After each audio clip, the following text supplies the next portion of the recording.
My name is Rachel Ousley, and I'm 34 years old. 6 days after my son and I left for a trip we take every June, we walked back into our own house and found his bedroom stripped to the carpet, with the dents of his bunk bed still pressed into it like footprints. My sister stood in the doorway of that empty room and laughed. She said she took the room, sold everything, and got a good price. My mother chuckled behind her and said my sister was pregnant, so it was only fair. My son held onto my shirt and cried into it, and I said nothing at all. I just walked away. But by the time the leaves turned that fall, my sister's smile was gone, my mother was packing boxes of her own, and my whole family had learned exactly what my silence had been holding up all those years. None of them saw the first domino fall. I did. I pushed it. Welcome back to Calm Drama Stories. This channel is where quiet women finally tell the stories their families hoped they would keep to themselves. Stories of patience, betrayal, and the day the patience ran out. If this story finds something in you, drop a comment below and be sure to subscribe so you don't miss what comes next. To tell it right, I have to start with Daniel. My husband was a flight paramedic out of Mesa, Arizona, the kind of man who could splint a fracture in a helicopter at 3 in the morning and still text me a bad joke before landing. 3 years ago, his crew took a transfer flight on a windy night, and the helicopter went down in the desert east of the valley. He was 33. The life insurance paid off our little 3-bedroom house, which is a sentence I can say now without my voice cracking, most days. I stayed on nights in the pediatric intensive care unit because sick kids don't keep business hours and neither does grief. Our son Tommy was 4 when his father died. He's 7 now. Quiet like Daniel, patient like Daniel, and he built his whole world inside his bedroom. That room was our small museum. Daniel's flight jacket hung in the closet. His grandfather's Hamilton watch sat in a locked cabinet, the initials worn soft on the caseback. His toolbox lived under the window. And on the desk sat a half-built wooden sailboat, ribs and keel and one coat of nothing, because Daniel and Tommy had started it together the winter before the crash. They had a deal, those two. They shook on it like businessmen. The boat would touch water the year Tommy turned 8. After the funeral, Tommy asked me if the deal still counted. I told him yes. We worked on it an hour here, an hour there, sanding what Daniel had cut. It was the slowest boat ever built in Arizona, and it was the only clock that mattered in our house, which is exactly why what happened to it still wakes me up some nights. Now, the rest of the household. 2 years ago, my mother, Martha, had her knee replaced, lost her rental when the rent jumped, and ran out of options. I converted our den into a bedroom and moved her in. She's 61. She watched Tommy 3 nights a week while I worked, and I covered her phone bill, her prescriptions, her car insurance, and the gap between her Social Security and reality. That arrangement had a name in our family. The name was Rachel. I've been the strong one since I was about 12, when my father's paychecks got unreliable and somebody had to make sure Catherine had lunch money. In my family, being capable is a chronic condition. There's no cure. There are only more chores. My father, Gene, passed 6 years ago, and after that my mother's math got even simpler. Whatever the family needed, the family took from whoever had it, and the one who had it was me.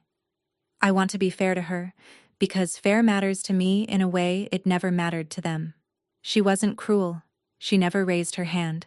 She just believed, all the way down, that a family is a bucket line, and the strong daughter stands at the well.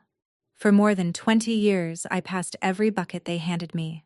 I told myself that was love, and that if I kept passing, nobody's house would ever burn down. Then there was my sister, Catherine, 6 years younger, 28, pretty, broke, and permanently owed something by somebody. For me, the rules were granite. For Catherine, the rules were elastic. I knew that. I'd known it my whole life. I just never guessed how far the elastic could stretch in the 6 days my back was turned.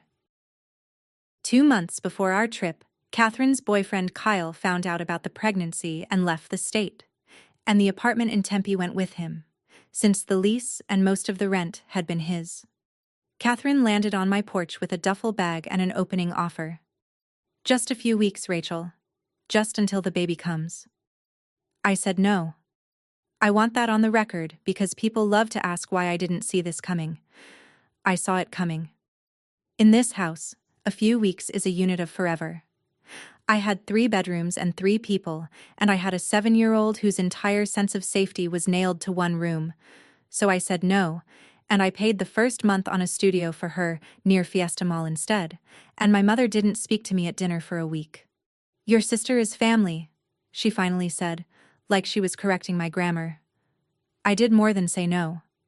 I put a lock on the cabinet where the watch and the jacket lived, a little brass thing, and I priced out changing the front door locks, and then a PICU schedule and a stomach flu ate the 2 weeks I had, and my mother lived there, and you cannot lock your own mother out of the house she sleeps in. So the spare cabinet key stayed where our spare keys had always stayed, in the junk drawer by the stove, and I told myself the brass lock was mostly a message anyway. One more thing, and at the time it meant nothing.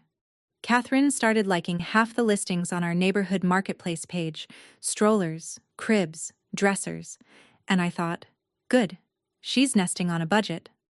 I understood the likes later. She wasn't browsing, she was pricing. Every June, Tommy and I drive the 6 hours to San Diego, because there's a pier there where Daniel proposed to me, and we bring donuts to the water and tell him about our year. It's the one week I don't carry anybody. This year we were gone 6 days. We came home on a Sunday afternoon, sunburned and happy, and Tommy ran ahead of me down the hall to his room the way he always does, and then he stopped in the doorway, and didn't make a sound, which was worse than any scream I've heard on any shift. The room was empty. Bunk bed, gone. Desk, gone. The toy shelf, the rug, the lamp shaped like a helicopter, gone. The cabinet with the brass lock was gone from the closet, and so was everything it had held, and in the corner where the boat had been drying stood a brand new white crib with the tag still on. My sister came out of my son's bathroom holding a paint sample card, and she smiled at me. "Where are my son's things?" I asked. Catherine laughed, actually laughed, one hand resting on her belly. "I took the room. I sold everything. Got a good price." From the kitchen doorway my mother chuckled, drying her hands on a dish towel like this was a Tuesday. "Your sister is pregnant," she said. "It's only fair, right?" "Fair is fair." Tommy grabbed a fistful of my shirt and pressed his face into my ribs, and I felt him shaking before I heard him crying. I looked at my sister's smile and my mother's dish towel, and I heard 3 generations of buckets being passed down a line, and I said one thing, and I didn't say it to them. "Get your backpack, baby."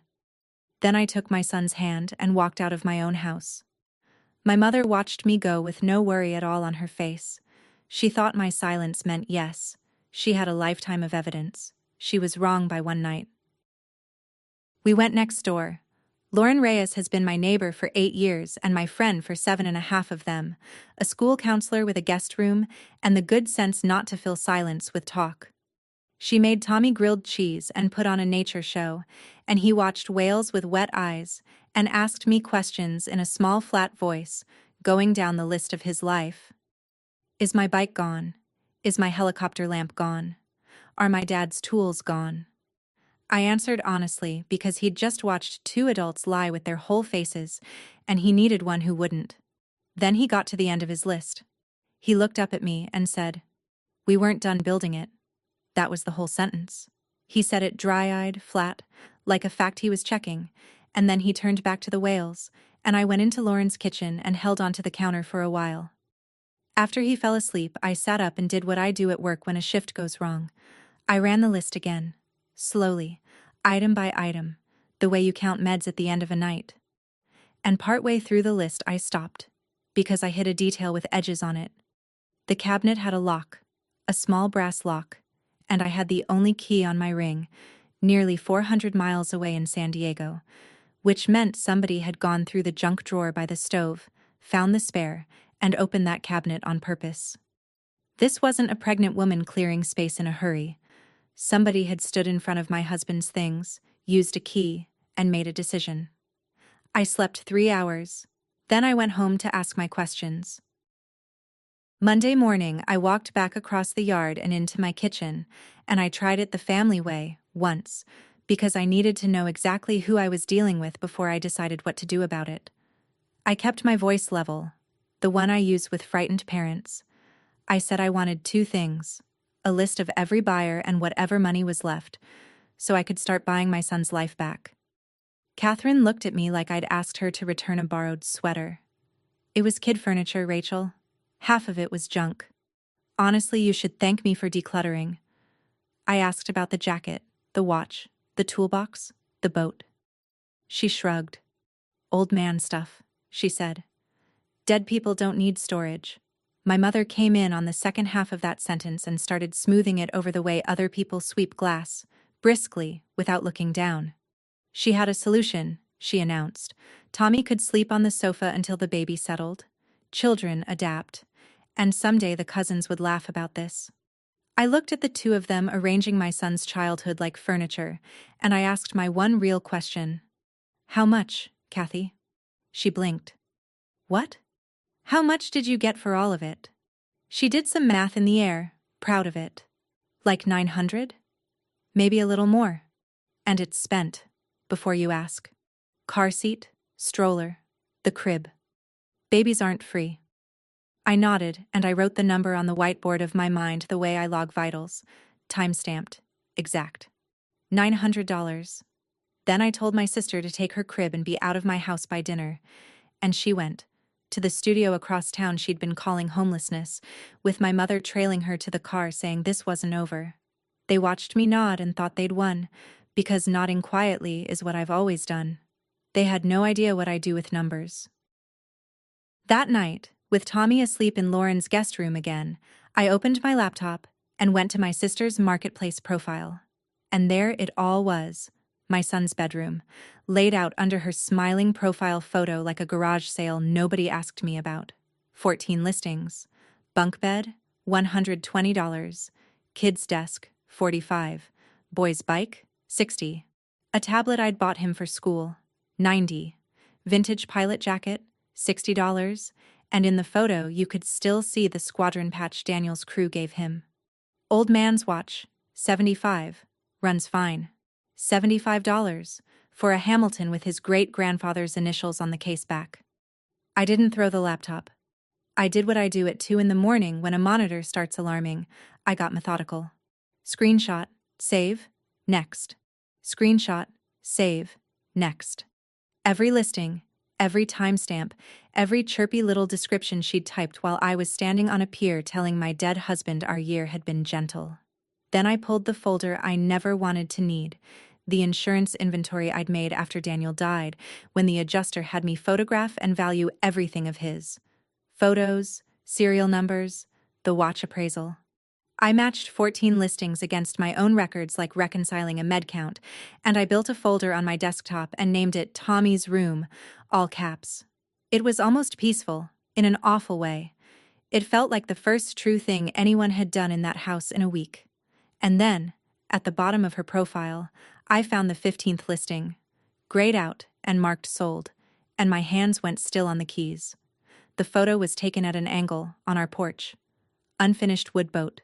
Craft project. $15. I didn't click it. Not that night. I couldn't. Tuesday, I called the Mesa Police non-emergency line on my lunch break, standing in the hospital parking garage where nobody could hear me say the words out loud. My sister sold my son's belongings while we were out of town. The officer was polite and tired. He asked who lived in the home. I said I owned it. My mother lived with us. My sister did not. He asked if my sister had ever stayed there, had a key, got mail there. He said the words, household situation, and then he said the words that I'd already read about on 3 legal websites at 4 a.m, so I knew they were coming. Sounds like it might be a civil dispute, ma'am. Family property situations usually are. Here's the thing about being a nurse. You don't argue with triage, you learn what gets a patient seen. So I didn't cry into the phone, and I didn't hang up angry. I asked him a question instead. What would make this a criminal matter and not a civil one? He paused and his voice changed a little, like a man sitting up straighter. Proof of ownership, he said. Proof of value. Proof she had no permission, and that she wasn't a resident with a claim to the property. Documentation, basically. Most people don't have it. I looked through the windshield at nothing and thought about the folder on my desktop with my son's room inside it, indexed, time-stamped, and appraised. Most people don't have it. I thanked him and said, "You'll be hearing from me," and he laughed like people say that all the time. They probably do, but I spend every night of my working life proving things on paper to people whose job is doubting me. Documentation is my native language. The family heard I'd been asking questions before the police heard anything at all, which tells you something about the speed of guilt. Wednesday evening, my Aunt Deb called, my mother's younger sister, the keeper of the family group chat and the family version of events. She has a voice like a warm oven and she uses it like a crowbar. "Rachel, honey, whatever this is, family does not call the police on family." I said my son's dead father's things had been sold to strangers. She sighed the way you sigh at a child who won't share. "Sweetheart, your sister is carrying a baby. You have a whole house. She has nothing. Fair is fair." There it was, the family motto, out of a second mouth now, wearing my aunt's voice this time, and I finally heard it for what it was. Not a judgment somebody had reached, but a rule somebody had installed. Then Deb told me the story as she'd received it, and I got to hear the official version for the first time. The way she'd heard it, I'd been meaning to clear out that old kid's furniture anyway, and Catherine had done me a favor managing the sale, and now I was twisting a kindness into a crime because I'd never liked our sister. I asked who told her that. She said, "Well, your mother, honey. Who else?" I stood in my kitchen holding the phone and understood that while I'd been screenshotting listings, my mother had been out ahead of me, telling the family a story where the woman with the empty-roomed child was the villain. They had the narrative. I had a folder. Only one of those holds up in a room where the truth matters, and I was done spending time in rooms where it didn't. The PICU was quiet Thursday night. 2 stable kids and a lot of humming machines, and between rounds I built the binder. I do this for a living, chart so precisely that a stranger can reconstruct a night they never saw. So I charted my sister. Column 1, the 14 listings, screenshots with timestamps, all posted within 2 days of our leaving for San Diego. Column 2, my insurance inventory, photo for photo, serial number for serial number. The watch appraisal from a jeweler on Main Street, $600, dated 2 years ago. Column 3, the money. Catherine's payment app history was public, because of course it was. She'd never set a thing to private in her life. Buyers' names, dates, jokey little notes. All 6 days I was gone, lined up like a confession she'd written herself. Matched against her listing prices and the cash sales she'd bragged about, my running total of what she'd collected came to about $940. Then I did the number that actually mattered. Fair market value, off the inventory and the appraisal, and it came to just about $2,600. I sat back and laughed once, out loud, alone in the charting room, because my sister had committed a felony and still managed to sell at a loss. Around 3 in the morning, I messaged the 2 buyers whose names I could match. Polite, no drama, just checking whether they'd known the seller. One didn't answer. The other one answered fast, and her message put a chill down the back of my scrubs. Wait, that stuff was stolen? She'd bought the bike for her grandson. And she had something to tell me about the day she picked it up. Something she'd seen in that driveway that made the whole thing worse.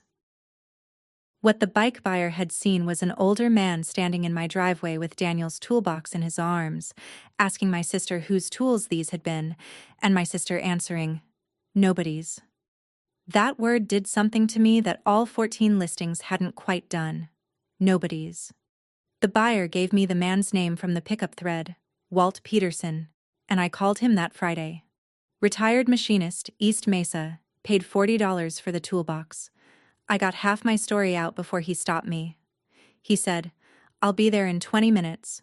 He drove to my house in a truck older than me, carried the toolbox up my walk like it was a casket at a military funeral, and set it on my kitchen table. I tried to hand him his $40 and he looked at the bills like I'd offered him a parking ticket. "A man's tools belong to his boy," he said. "That's not $40, ma'am. That's a will." Then he opened the lid, because he wanted me to see he hadn't touched anything, and there, folded into quarters under the socket tray, was a piece of graph paper I'd never seen before. Daniel's handwriting. Pencil lines, measurements, a little drawing of a finished sailboat with its sail up, and along the bottom, in block letters, "Tommy's boat, age 8. The plans." He'd drawn out the whole build, start to finish, and filed it where any mechanic would, with the tools. If you've ever had to buy back your own family's memories from strangers while the people who sold them called it fairness, tell me in the comments, because that week I learned strangers can be kinder than blood. And if you want to hear how far I had to go, stay with me and subscribe. I wish I could tell you the boy was fine, that 7-year-old's bounce, the way people love to say at funerals. Here is what fine looked like at our house, where Tommy was camped on an air mattress in my room until I could rebuild his. He wet the bed twice, the first time in over 2 years, and both times he tried to hide the sheets, because he'd decided the way you handle loss is you keep it off the grown-ups. Wednesday, his teacher sent home a note with a drawing from art time. The assignment had been my favorite place. Tommy had drawn a rectangle, empty, with a small door and nothing in it, and titled it, "My Room," and his teacher wanted me to know he'd worked very hard on it and had asked how to spell empty. I have stood at the bedside of other people's children on the worst night of their parents' lives and kept my hands steady. At 2 in the morning at Lauren's, holding a wet fitted sheet outside the laundry closet, I was not steady. He appeared in the hallway behind me, small in borrowed pajamas, and he asked the question he'd apparently been building all week. "Mom, did Dad's boat get thrown away because of me? Because I went on the trip too." I got down on the floor of that hallway and held my son while he actually confessed, to the crime of going to the beach with his mother.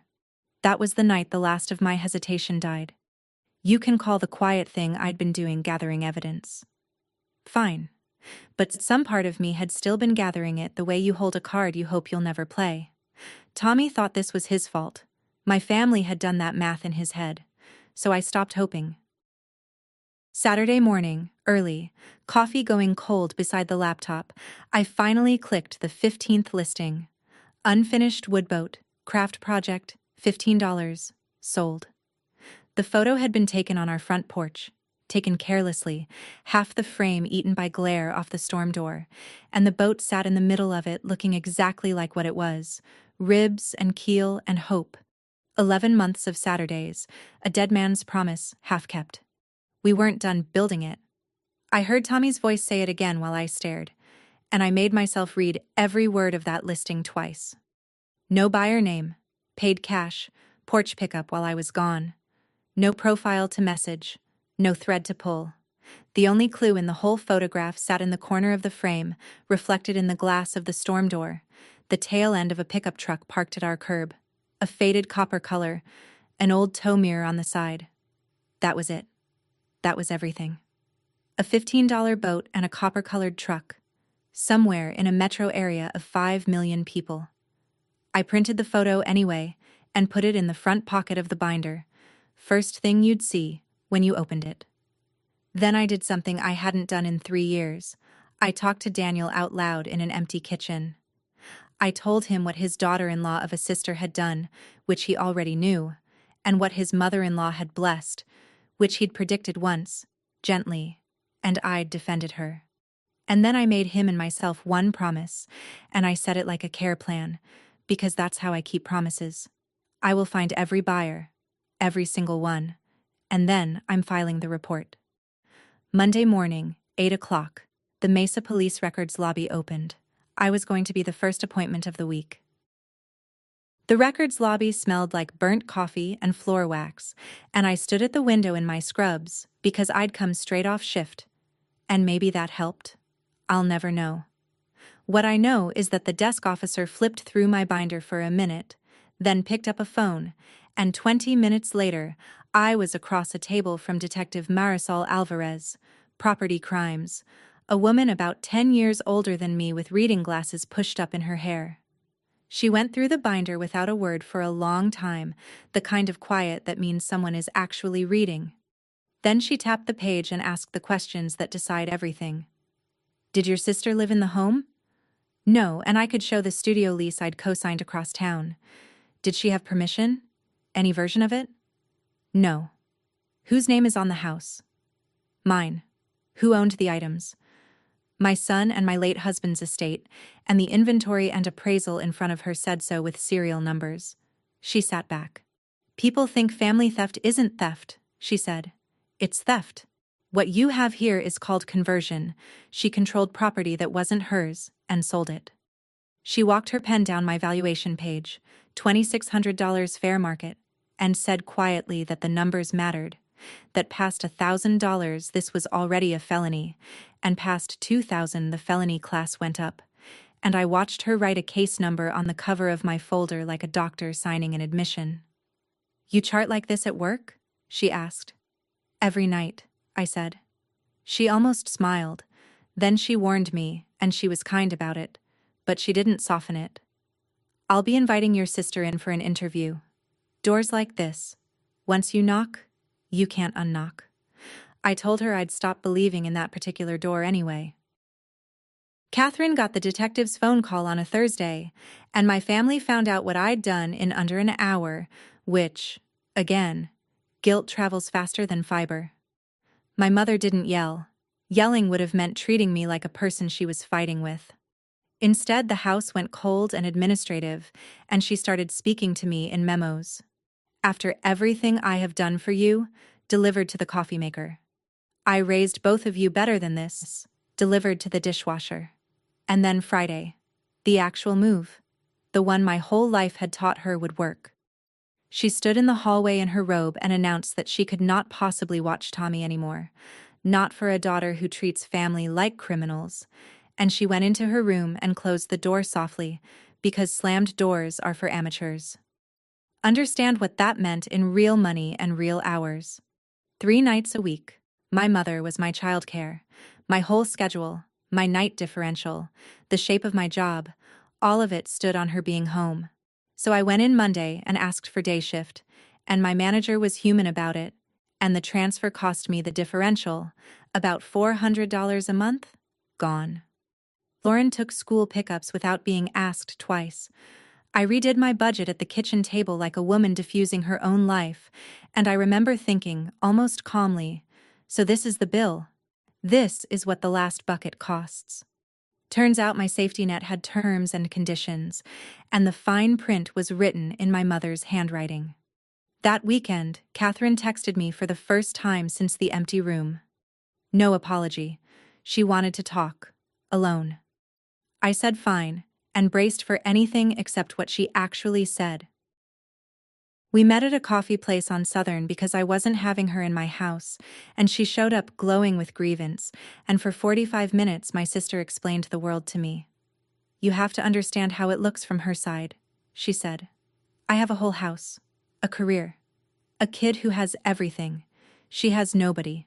Kyle's gone, her body aches. And there I was, off on a beach vacation while she was homeless. Homeless, in the studio I was co-signing. And then she said the thing she'd clearly rehearsed, leaning in, sisterly, generous, like she was letting me off some hook. It's just stuff, Rachel. Dead people don't need stuff.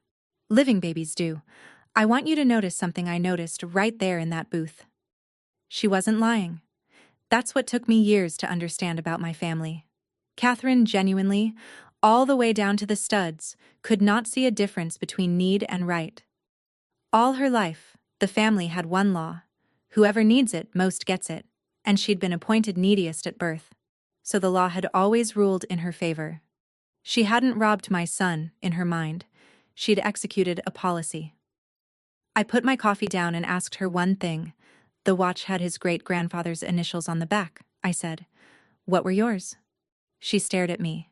And then, because pressure always finds her real shape, she dropped the sister voice and made it simple. If you press this, you will lose all of us, the whole family. Think about that.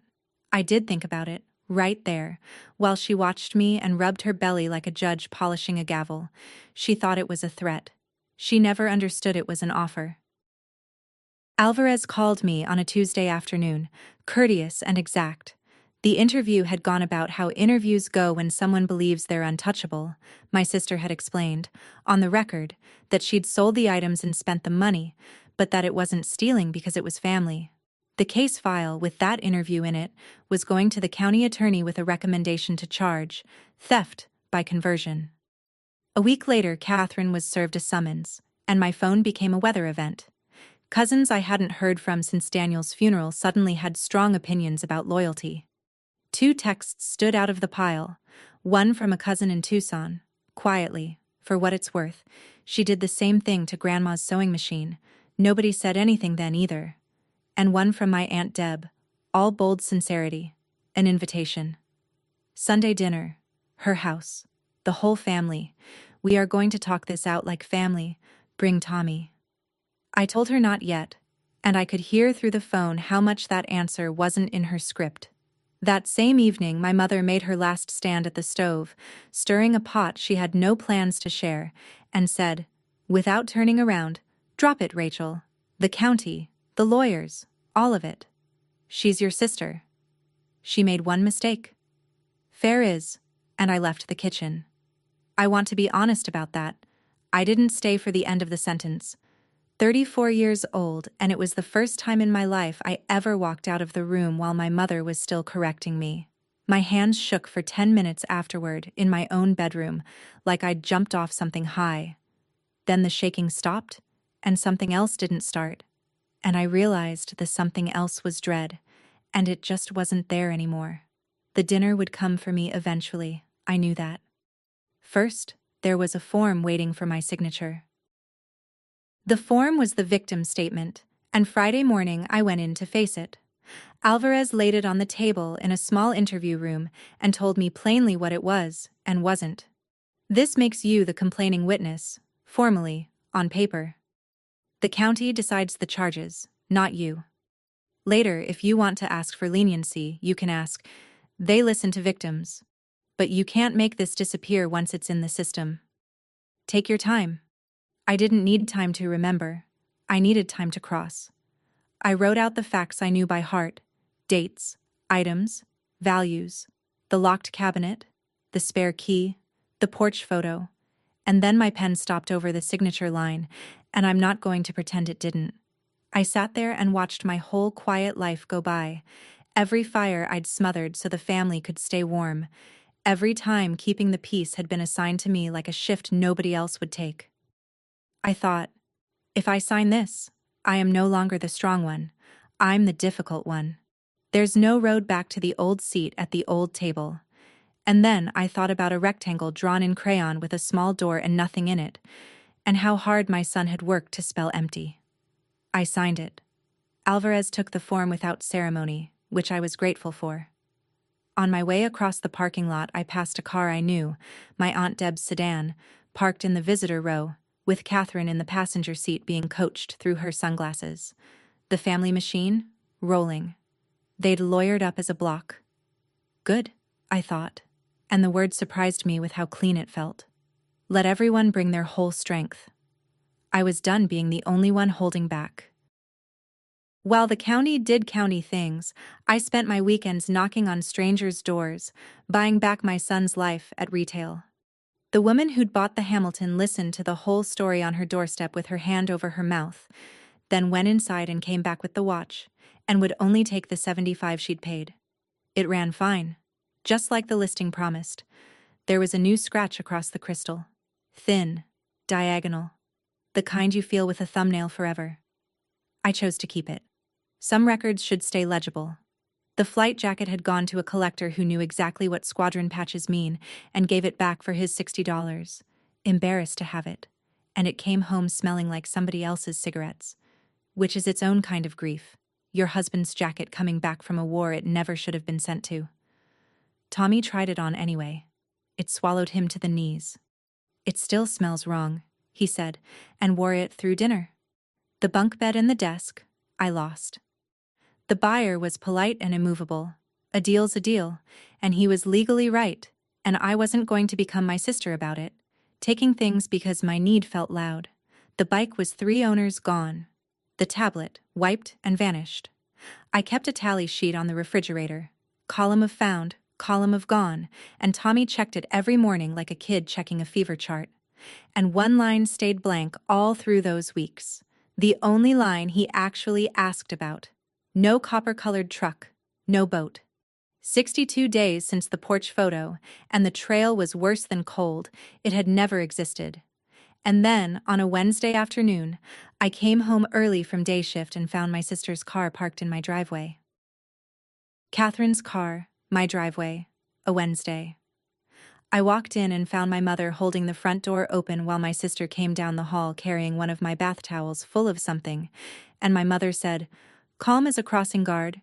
She's just getting the last of her things from her room." Her room. One small phrase, and there it was. The whole future my mother was still building in her head, where the charges evaporate, the crib goes back in the corner, and my son grows up as a guest in his own house. I didn't shout. I stood in the doorway until Catherine put the towel down and left, and she made sure to slam her car door twice, and then I drove to the hardware store on Stapley and had every lock in my house rekeyed that same afternoon. My house, my name, my right. And then I sat at the kitchen table for a long time with a pen, and I did the thing I'd been circling for weeks and calling by softer names. I wrote out a 30-day notice for my mother. Formal words, the kind the law asks for. "You can stay with Deb," I said when I handed her the envelope. "I'll help you pack, I'll help you move, and I'll keep paying for your prescriptions. But you can't live here anymore." She read it twice. Her hand started to tremble, and for a second she looked genuinely old, and I made myself watch that and not take the envelope back. "You're evicting your own mother," she said. "I'm ending an arrangement, Mom," I said. "You ended it first. You just did it in my son's room." That night, past 10, she knocked on my bedroom door, holding 2 cups of tea. "Let me tell you about my ring," she said. I'd seen my mother angry, wounded, righteous, disappointed, usually at me. I had never once seen her do what she did sitting on the edge of my bed that night, which was speak quietly, with her eyes down, like a witness instead of a judge. In 1987, she said, she'd been married 8 months. Times were thin. Her brother Ray got arrested over a truck he shouldn't have been driving, and bail was more money than anyone had. So her mother, my grandmother, went into Martha's dresser while Martha was at work, took her wedding ring, and sold it to a pawnbroker before supper. Didn't ask. Told her about it after, at the table, in front of everyone. And when my mother cried, one time, her mother looked at her and said, "You have a husband. Ray has nothing. Fair is fair." My mother looked at her tea and said, "And she was right, Rachel." I cried one night, and then I understood what family is. Family is, the strong one carries. I've been proud of that my whole life. And I sat there in my scrubs and finally saw the whole chain laid out in the lamplight, my grandmother's hand in the dresser, my mother's tears rationed to a single night, Catherine's hand in the junk drawer, all of it one long relay, and every runner absolutely certain she was passing on love. "I'm not asking you to forgive your sister," my mother said. "I'm asking you to be strong." Like I was. And that's when I understood there was no argument I could win here, because she wasn't defending what they did to me. She was defending what was done to her. "Strong like you?" I asked her. "Or free like neither of us?" She looked at me for a long moment. Then she took both teacups and went to bed, and by morning she was telling Deb I'd chosen a watch over my family. The county attorney's office moved, and the family found out the state was real, and suddenly, everyone's tone changed. Catherine's lawyer reached out about what he called a resolution everyone could live with. Here was the shape of it. First-time offender, expecting a baby. The prosecutor was open to a deferred path, counseling, restitution, the record wiped clean if she completed it. But given the family circumstances, the office wanted to know where the victim stood, and a letter from me supporting leniency would carry real weight. And folded around that legal offer came the family's own package, hand-delivered by Deb's voice on my voicemail. Catherine would apologize, in front of everybody, at dinner. Your mother is willing to put all this behind us. Everything can go back to how it was, honey. All of it, for one signature. I want to be honest with you about that week, because this is the part nobody believes about these stories. I wanted to sign it. Not for Catherine, for the how it was. Sunday dinners where nobody's in a courtroom. My mother's pancakes on Tommy's birthday. A family, whole, around a table, with me back in my old seat. And all I had to do was pick up the pen and be the strong one more time. That's the trap they build for women like me. The exit is always shaped exactly like the thing you've missed the most. Put yourself in that kitchen. The letter is one signature long. Your family comes back tomorrow. Or your son watches you fold. Again. Forever. Which one would you sign? Tell me honestly in the comments, because I rewrote my answer 100 times that week. And subscribe, because the dinner where they asked me to my face is what happened next. I finally said yes to Deb's Sunday dinner, and I went alone, because whatever was about to happen, Tommy wasn't going to watch it. 11 adults, 1 pot roast, 1 agenda. There was an empty chair waiting for me next to Catherine, which told me the seating had been discussed. Deb stood up before the salad and said, "Family meeting voice. We are not leaving this table until this family is whole again." Then they took turns, and I want you to hear how organized love sounds when it's aimed at you. She's pregnant, Rachel. It's just stuff, Rachel. Stuff can be replaced. Your father would be ashamed, from an uncle who hadn't called me since the funeral. Think of the baby. Think of your mother's health. Think of Christmas. I ate slowly. I said almost nothing. I had learned something across that long summer. Silence works both directions, and mine had stopped being the agreeable kind. Catherine cried at the exact right moment, on cue, hand on her belly, and said she just wanted her sister back. And then my mother stood up, and the table went quiet, because everyone could feel the closing argument coming. She didn't yell. She put her palms flat on the tablecloth and made the offer that had been her whole life's logic. "I'll take the blame," she said. "Officially. I'll tell the county it was my idea, my permission, all of it. Put it on me. Just save your sister." My mother, offering to lie herself into a courtroom and calling it love, because that's the only kind she was ever taught. Every face turned to me. I folded my napkin, thanked Deb for dinner, and said I'd give my answer Thursday at the county attorney's office, and I left 11 people sitting in a silence I did not fill. Wednesday night, the night before Thursday, Tommy padded into the kitchen at 9, way past bedtime, with his negotiating face on. He'd heard more than I thought. Kids always have, and he put his cards on the table. If Grandma says sorry, does everything go back? I told him some of it could, and some of it couldn't, and he nodded like a little actuary, and then he asked the real question, the one he'd been carrying up and down the hallway for days. Will Grandma still make me pancakes? And there it was. 7 years old, and he was already learning the family arithmetic, already measuring how much loss he should quietly eat to keep the warm things coming. He was bargaining exactly the way I'd bargained my whole life, offering up his own hurt first, hoping the people who caused it would keep loving him at the same price. I saw a 12-year-old girl standing at a stove making sure her sister had lunch money, and I understood, finally and completely, that this was the inheritance.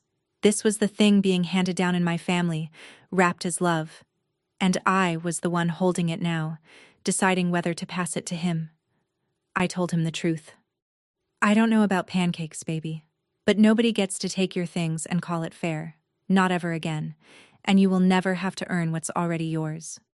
He thought about it and went to bed. I sat down and wrote, and it wasn't the leniency letter. It was my victim impact statement. 4 short paragraphs, every sentence a fact, not one adjective doing crime. Thursday came. I wore my nurse's calm. It has always fit me better than forgiveness. The conference room at the county attorney's office had a wall clock with a loud second hand, and I got to know it well, because I was 5 minutes early and the rest of them arrived together. which told me they'd met in the parking lot first.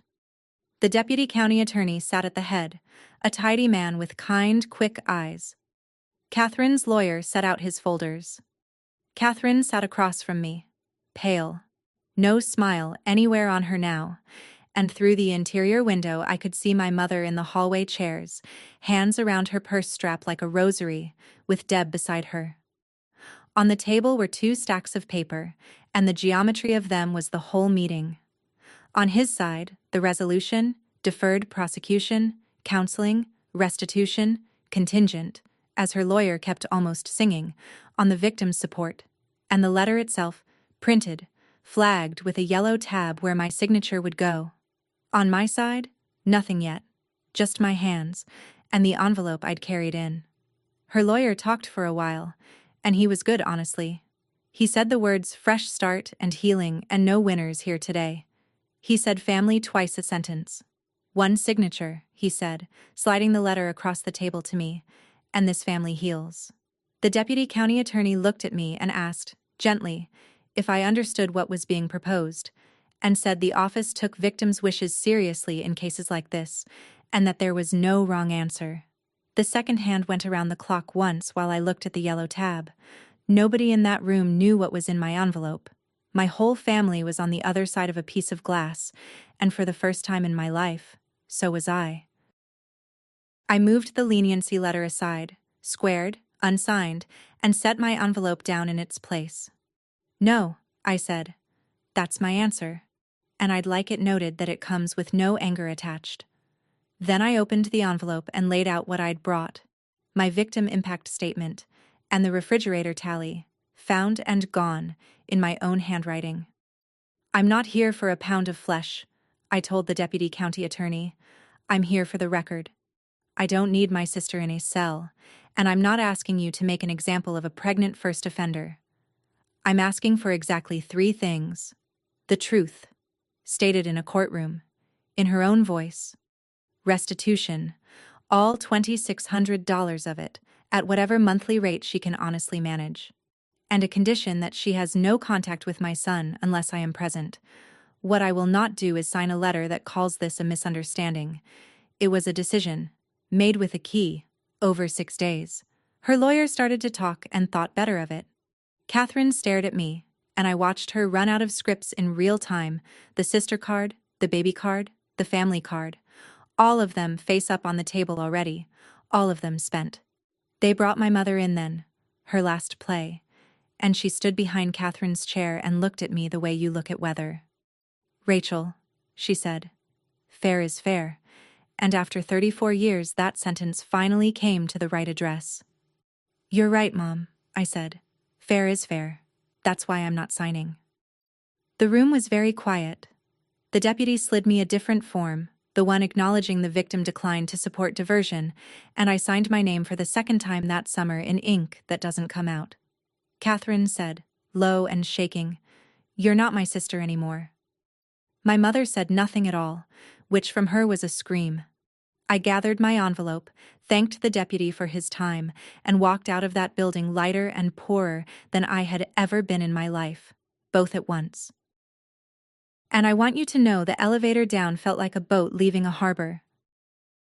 2 weeks later, on a Tuesday morning, in a small courtroom with more echo than audience, my sister stood next to her lawyer and said the word guilty in a voice I'd never heard her use, a voice with no performance left in it.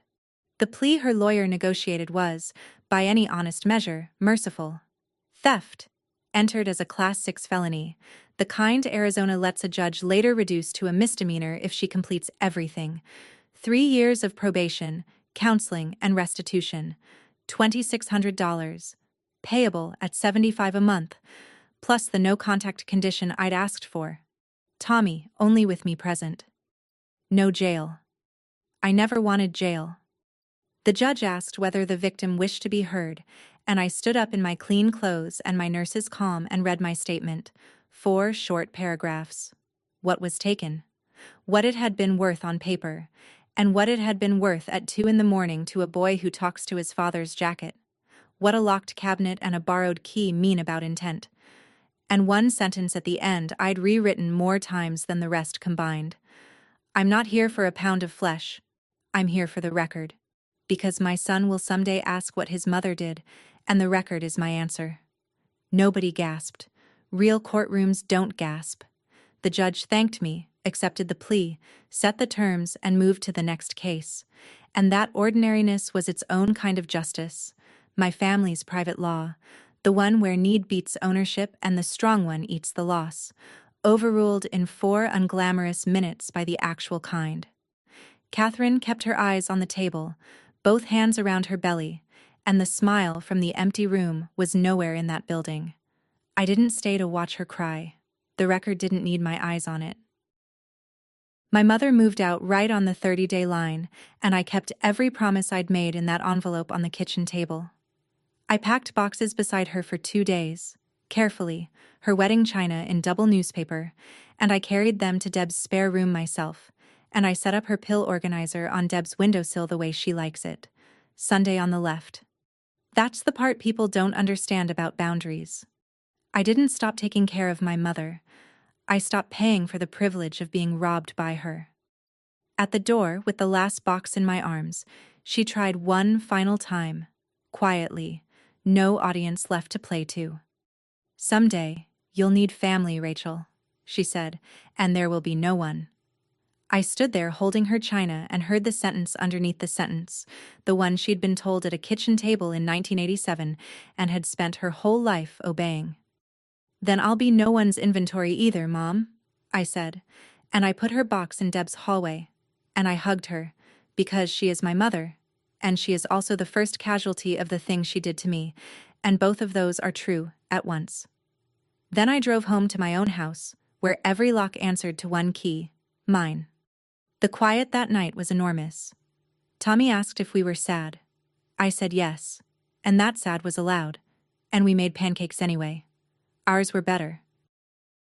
The call came on a Saturday in September, and it started with, "Ma'am, this is Walt. Don't get your hopes all the way up." Walt Peterson, it turned out, had never stopped working my case. All those weeks, the retired machinist had been going to the swap meets and the tool aisles where men like him drink bad coffee, describing a copper-colored pickup with an old tow mirror, and somewhere between a socket-set table and a parking lot in Apache Junction, somebody said, "That sounds like Earl's truck." Earl had bought a $15 unfinished boat off a porch in June because his wife thought it would look sweet on the patio with a fern in it. It had sat outside all summer. Monsoon rain. 110-degree sun. When I drove out and Earl carried it to my car, apologizing the whole way, I made myself look at it like a nurse and not a widow. The hull had checked and split along one side. 2 ribs had sprung loose. The keel Daniel had shaped with a hand plane was warped like a question mark. Earl wouldn't take a dime. He looked sick about the whole thing, and I thanked him and drove my husband's boat home in the passenger seat, belted in, because some things you do without deciding them. Tommy came out front, and he inspected her, hands behind his back, exactly the way his father used to walk around a helicopter. "We weren't done building it," he said at last, and this time I had an answer that wasn't grief. I went inside and came back with a folded piece of graph paper from a toolbox that a stranger's decency had carried home to us. "Then we're not done, baby," I said. "Dad left us the plans. Here's where everything stood 3 months after that courtroom, because I know you want the accounting. And I'm a woman who keeps tallies." Tommy's room came back to life one paycheck at a time, walls a deep harbor blue, he picked out himself. A new bed with a little astronaut on the headboard, and here is my favorite line item in the whole story. The first $75 restitution check cleared the same week I bought that bed, which means my sister is furnishing, 1 month at a time, the room she emptied. The court calls it restitution. Tommy calls it his astronaut bed. I call it arithmetic, finally running in the right direction.